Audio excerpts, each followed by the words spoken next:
I welcome you all in this class. Topics for discussion in this class are balance of payment, structure of balance of payment, types of balance of payment, and balance of trade. So let us discuss about balance of payment. जैसा आप जानते हैं कि आज का युग जो है वो ग्लोबलाइजेशन का युग है।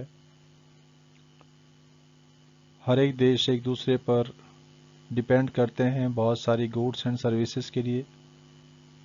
बहुत तरह के इकोनॉमिक ट्रांजैक्शंस होते हैं बिटवीन द नेशंस।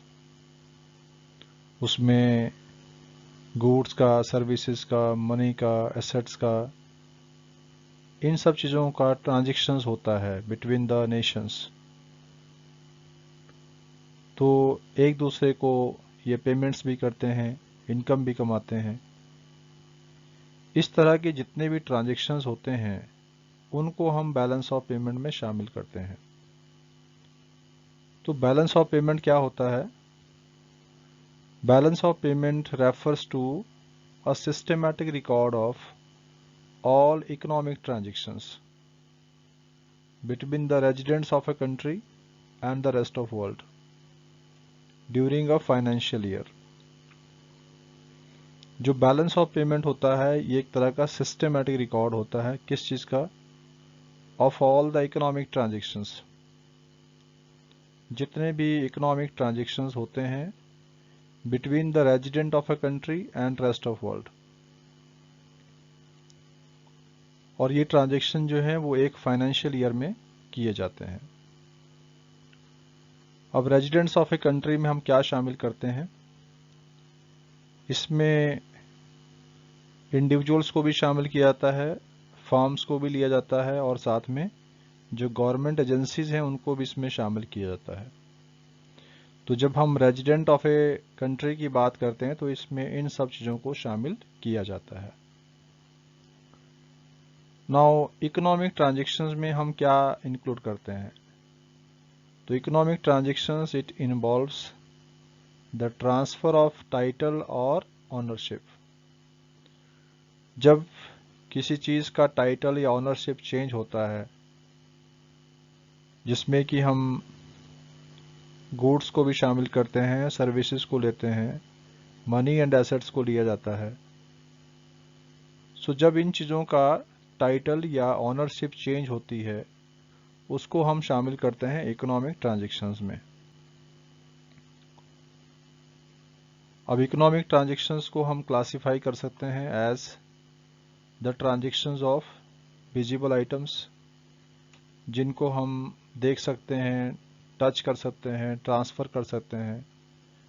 मतलब जो फिजिकल आइटम्स होती हैं, जो एक फिजिकल शेप में होती हैं।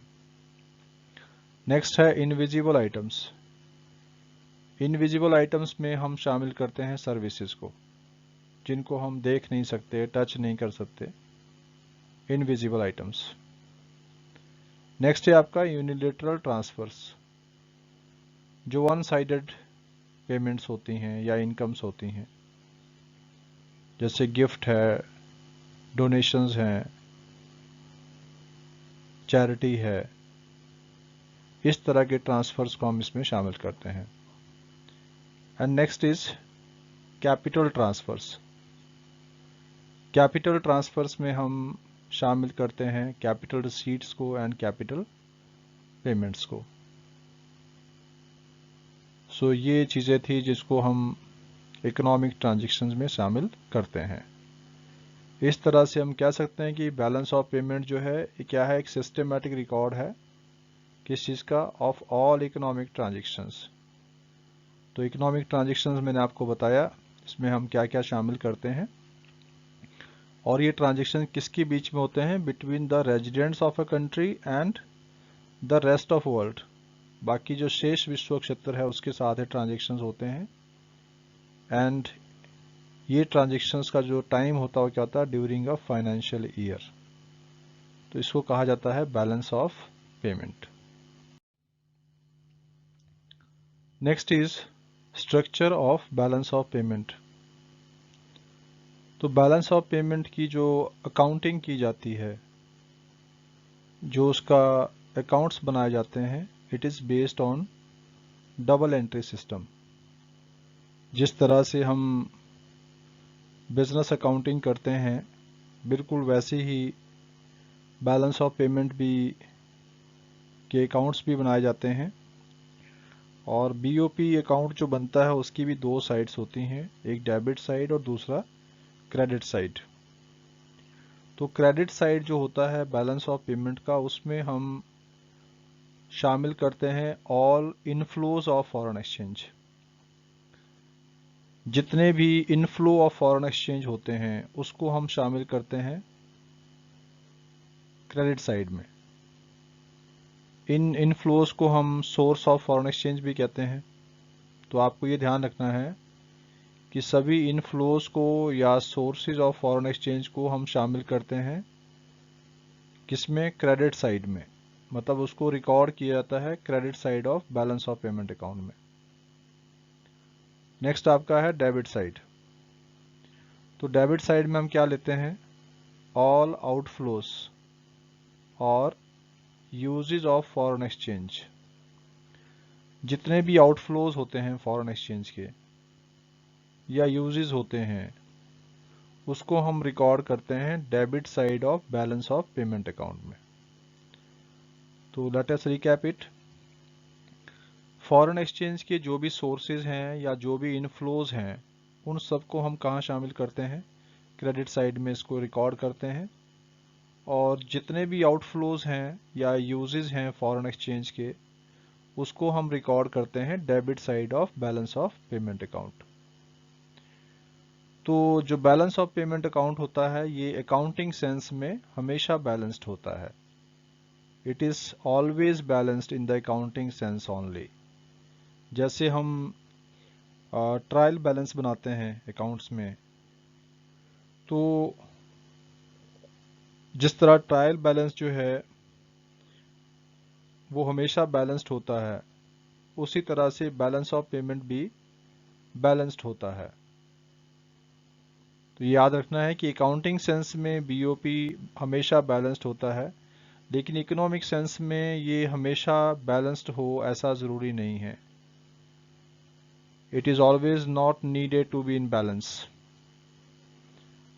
तो अगर ये हमेशा बैलेंस में नहीं है तो इसका मतलब है कि बीओपी जो है वो अनबैलेंस्ड भी रह सकता है। और जब बीओपी अनबैलेंस्ड होता है तो वो सरप्लस में भी हो सकता है, डेफिसिट में भी हो सकता है। So we will discuss it in the next part of the syllabus. Next is types of balance of payment. तो बैलेंस ऑफ पेमेंट जो है वो बैलेंस्ड भी हो सकता है, वो सरप्लस भी हो सकता है और डेफिसिट भी हो सकता है।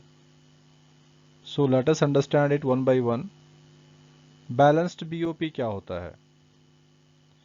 बैलेंस्ड बीओपी वो बीओपी होता है जिसमें receipt of foreign exchange are equal to the payments of foreign exchange. जहां पर receipt of foreign exchange and payments of foreign exchange एक दूसरे के बराबर हो जाती है, उसको हम कहते हैं balanced BOP. In other words, balanced BOP वो सिचुएशन होती है जिसमें receipt of foreign exchange is equal to the payment of foreign exchange. Next type is surplus BOP. तो बीओपी सरप्लस कब होता है? BOP is surplus when receipt of foreign exchanges are greater than the payments of foreign exchanges। जो foreign exchange का receipt होता है वो foreign exchange की पेमेंट से ग्रेटर होता है, उससे बड़ा होता है।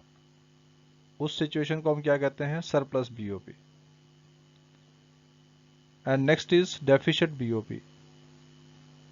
तो बीओपी डेफिसिट उस स्थिति में होता है जब receipt of foreign exchanges they are less than the payment of foreign exchanges।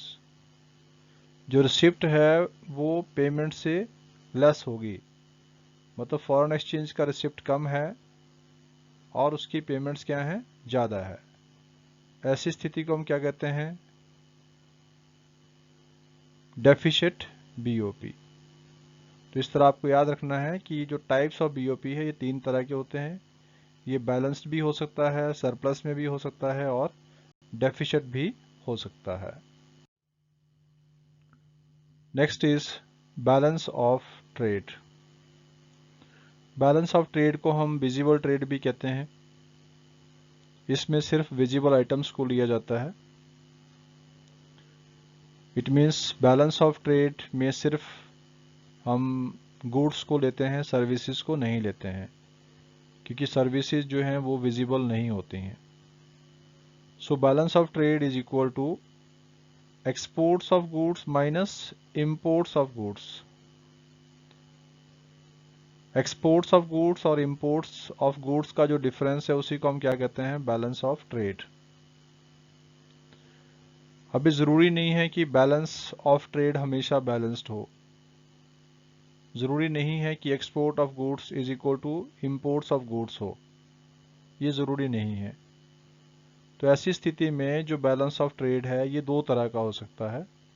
एक तो सरप्लस बैलेंस ऑफ ट्रेड हो सकता है और दूसरा डेफिशिट बैलेंस ऑफ ट्रेड हो सकता है। सरप्लस बैलेंस ऑफ ट्रेड उस स्थिति में होता है जब exports of goods is greater than imports of goods. Exports का वैल्यू ज़्यादा है, इंपोर्ट्स का वैल्यू कम है। तो जब एक्सपोर्ट्स ज़्यादा हों एज कंपेयर टू इंपोर्ट्स, उसको हम कहते हैं सरप्लस बैलेंस ऑफ ट्रेड। दूसरा है डेफिशिट बीओटी, मतलब डेफिशिट बैलेंस ऑफ ट्रेड। ये उस स्थिति में होता है जब exports of goods it is less than imports of goods. जब एक्सपोर्ट्स ऑफ गुड्स जो हैं वो इंपोर्ट ऑफ गुड्स से लेस देन हो, उससे छोटा हो, उसको हम कहते हैं डेफिशिट बैलेंस ऑफ ट्रेड। तो ये थे आपका types of balance of trade. I hope that you like this content.